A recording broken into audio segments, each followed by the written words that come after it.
Alright, so we got these guys that are going to processing on Thursday. Today is Tuesday.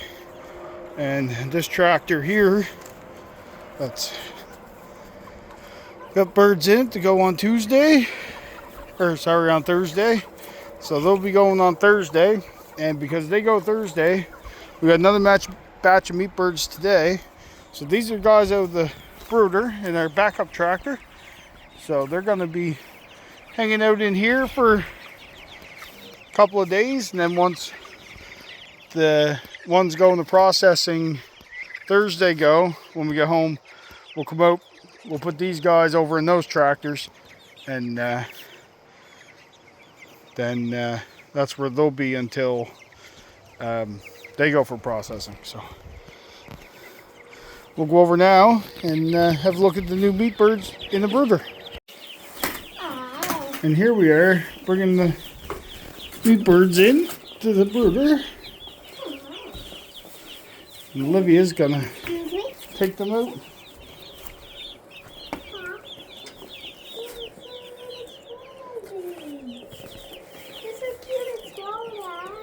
They are. It doesn't last long.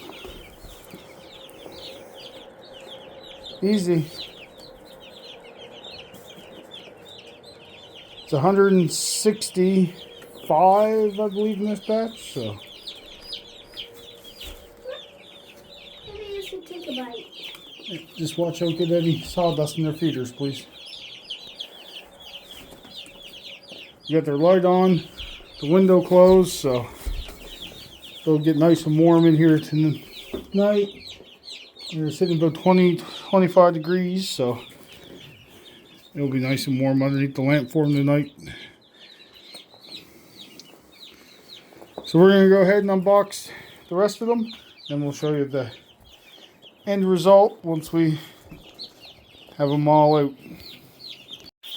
This is what 165 day old chicks look like. They all get used to the walking around on the shavings pretty quick. And they'll all huddle together tonight until it warms up pretty good. And here's Olivia. Olivia, do you want to show one of the chickens? Yeah, careful. Alright, easy. Please don't jump. Okay, now you can jump. You can jump if you want, and then run.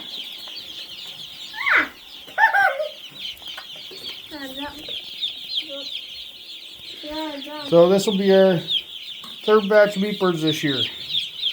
So they're all in here. They're good to go. They'll be in here for probably 3 weeks or so.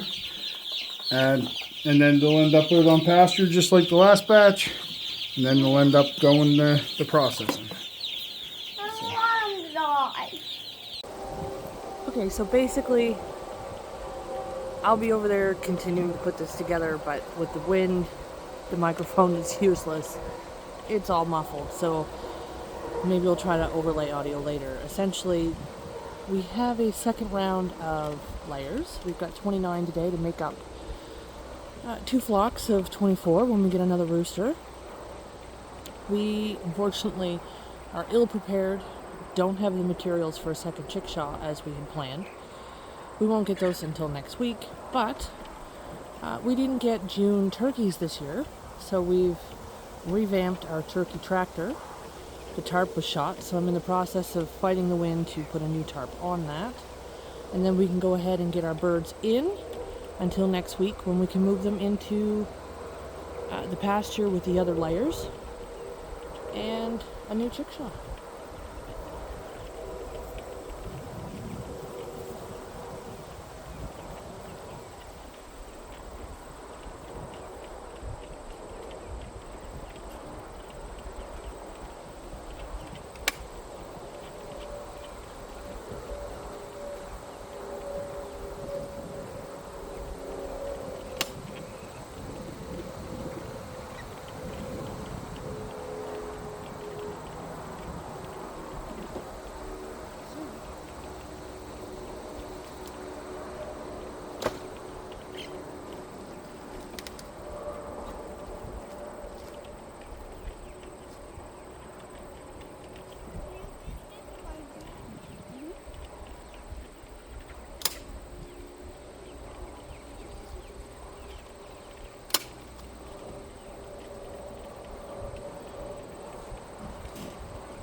So long story short, I taped me and Olivia putting in all of these birds.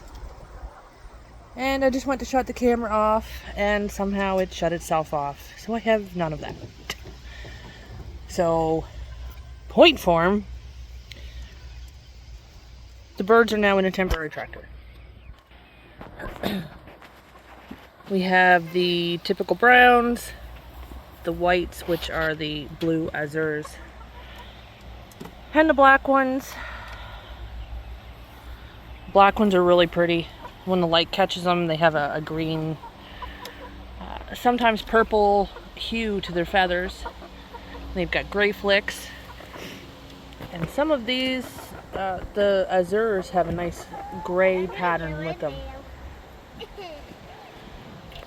So they'll live a couple days here all together, sort of like a quarantine, and at the same time serving as a home until we get the chickshaw built early next week.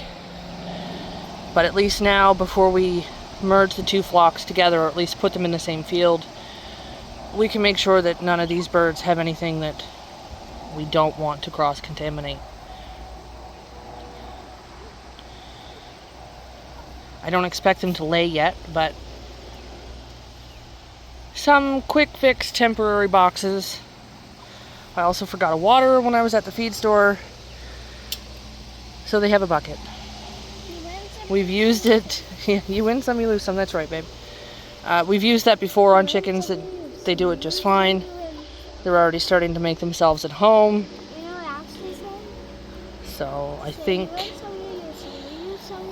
everybody seems pretty content.